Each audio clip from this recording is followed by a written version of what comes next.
আসসালামু আলাইকুম। সুপ্রিয় দর্শক, অসংখ্য প্রীতি ও শুভেচ্ছা নিন। প্রিয় দর্শক, আজকে যে বিষয়টি নিয়ে আপনাদের সামনে কথা বলবো, গণমাধ্যম শক্তিশালী হলে গণতন্ত্র শক্তিশালী হবে। স্থানীয় সরকার মন্ত্রী মির্জা ফখরুল ইসলাম আলমগীর।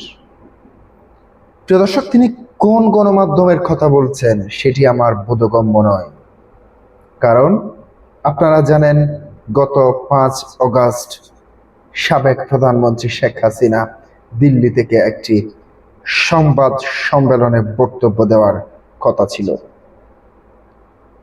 সে বক্তব্য দেওয়ার কথা যখন সামাজিক যোগাযোগ মাধ্যমে প্রচার হলো, ঠিক সেই মুহূর্তে আমরা দেখতে পেলাম বাংলাদেশ সরকারের পক্ষ থেকে যিনি প্রধানমন্ত্রীর পররাষ্ট্র বিষয়ক উপদেষ্টা রয়েছেন, তিনি চলে গেলেন।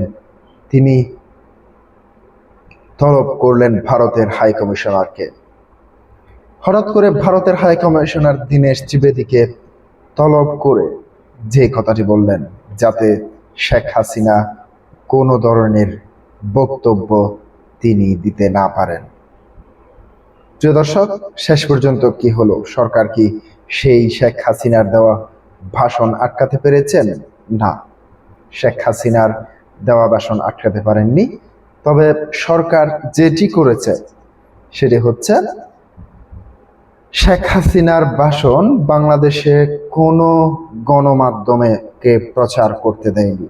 গণমাধ্যম সহ তার পাশাপাশি যে সমস্ত প্রিন্ট মিডিয়াগুলি রয়েছে, কাউকেই এই ভাষণ প্রকাশ করতে দেয়নি।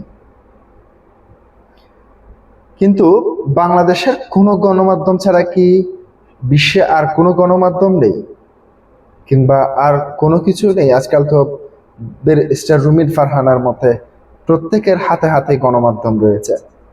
সরকার গণমাধ্যম বন্ধ করে কি শেখ হাসিনার ভাষণ আটকাতে পেরেছে, কিংবা শেখ হাসিনার সেই প্রেস কনফারেন্স আটকাতে পেরেছিল? না, আমরা দেখতে পেয়েছি শুধু একদিনেই কয়েক কোটি লোক দেখেছে সেই শেখ হাসিনার কনফারেন্সটি। প্রিয় দর্শক, এবার মির্জা ফখরুল ইসলাম আলমগীর এই কথা বলছেন কেন যে গণমাধ্যম শক্তিশালী হলে গণতন্ত্র শক্তিশালী হবে? কোন গণতন্ত্রের কথা বলছেন, কিংবা কোন গণতন্ত্রের কথা বলছেন? গণতন্ত্রের মূল সংজ্ঞাটা কি? প্রিয় দর্শক, গণতন্ত্রের মূল সংজ্ঞা হলো, যে সরকার ক্ষমতায় থাকে সে সরকার যখন ক্ষমতা থেকে নেমে যায়, সে সরকার যদি কোনো অন্যায় করে তার বিচার আইন করবে এবং দেশের জনগণ করবে। দেশের জনগণের হাতে কি ক্ষমতা রয়েছে? দেশের জনগণের হাতে যে ক্ষমতা রয়েছে, তিনি যদি এর পরের ইলেকশনে সেই দল কিংবা সে ব্যক্তি যদি পরের ইলেকশনে নির্বাচন করেন, তাকে জনগণ প্রত্যাখ্যান করবে। কিন্তু তার নির্বাচন ঠেকানো কোনো সরকারের কিংবা কারো উচিত নয়। কিন্তু আমরা যে বিষয়টি দেখতে পাচ্ছি, 5 আগস্ট শেখ হাসিনা সরকার পতনের পর যে বিষয়টি জোর সোরে সামনে আসতে শুরু করেছে, সেটি হচ্ছে শেখ হাসিনা ফেসিস্ট, শেখ হাসিনা অমুক, শেখ হাসিনা তমুক, কিংবা আওয়ামী লীগ এটা করেছে ওটা করেছে, যার কারণে আওয়ামী লীগকেই নিষিদ্ধ করে দেওয়া হলো। তাও আবার যতদিন বিচারিক কার্যক্রম শেষ না হবে ততদিন পর্যন্ত আওয়ামী লীগের কার্যক্রম নিষিদ্ধ করে দেওয়া হলো। এটি কোন গণতন্ত্রের সংজ্ঞা? আপনাদের কাছেই প্রশ্ন রইল। মির্জা ফখরুল ইসলাম যে গণতন্ত্রের কথা বলছেন, সেটি কি আসলেই গণতন্ত্র নাকি অন্য কিছু?